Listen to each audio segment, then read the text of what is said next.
Warga Jakarta harus bersiap-siap mengeluarkan uang lebih saat melintasi beberapa ruas jalan di ibu kota negara kita, karena pemerintah Provinsi DKI Jakarta berencana menerapkan sistem jalan berbayar secara elektronik.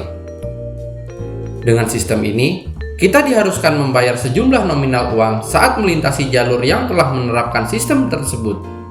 Mengapa demikian?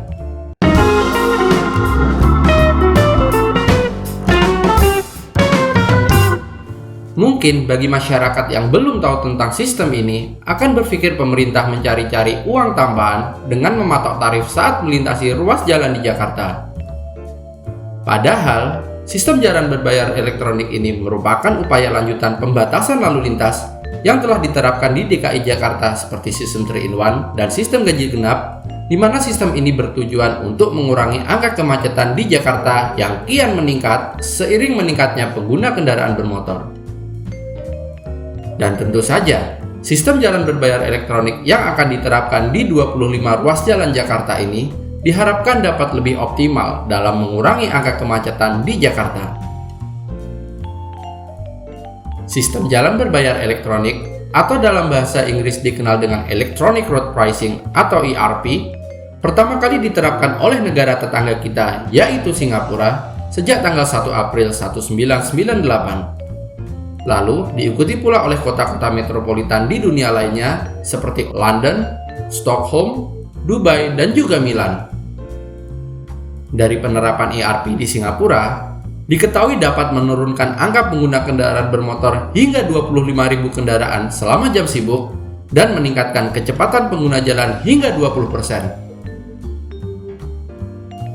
Selain itu, penerapan ERP dapat mendorong masyarakat untuk menggunakan angkutan umum yang terbukti dengan naiknya angka pengguna kendaraan umum pada jam sibuk, karena masyarakat lebih memilih menggunakan angkutan umum dibanding membayar saat melintasi jalan yang telah diterapkan ERP. Lalu, bagaimana sih cara kerja sistem jalan berbayar elektronik ini? Sistem jalan berbayar elektronik akan bekerja dengan memotong saldo uang yang tersimpan dalam onboard unit atau OBU yang terpasang di dalam mobil. Saat melintasi gerbang atau gantry ERP, scanner akan langsung memotong saldo kita sesuai tarif yang tertera pada gantry ERP. Lalu, ada juga kamera yang berfungsi untuk merekam plat nomor kendaraan bermotor. Apabila kendaraan yang melintasi gantry ERP dengan saldo yang kurang atau tidak memasang OBU di dalamnya, akan dikenakan denda karena gagal melakukan pembayaran. Nah, apabila kita tidak mau terkena biaya ERP, kita bisa memilih jalur alternatif lain yang tidak terpasang sistem ERP, atau kita bisa gunakan angkutan umum untuk melalui jalan tersebut.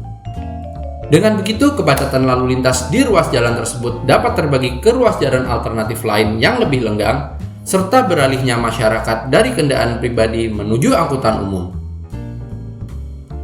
Selain mengurai kemacetan dan mendorong penggunaan transportasi umum, polusi yang ada di ibu kota tercinta kita juga pasti akan menurun seiring berkurangnya pengguna kendaraan bermotor. Dan tak hanya itu, selain untuk biaya operasional, pendapatan dari sistem jalan berbayar elektronik ini juga dapat digunakan untuk menunjang peningkatan transportasi umum dan peningkatan fasilitas jalan seperti fasilitas pejalan kaki, fasilitas pesepeda, dan fasilitas jalan lainnya. Namun di samping manfaat yang diberikan, juga akan ada dampak yang ditimbulkan dari penerapan sistem ini, yaitu meningkatnya arus lalu lintas pada jalan alternatif karena perpindahan arus kendaraan. Oleh karenanya, Pemprov DKI Jakarta juga perlu mengoptimalkan angkutan umum pada jalan alternatif agar masyarakat yang menuju jalan alternatif dapat menggunakan angkutan umum dan mengurangi kendaraan pribadi melalui jalan tersebut.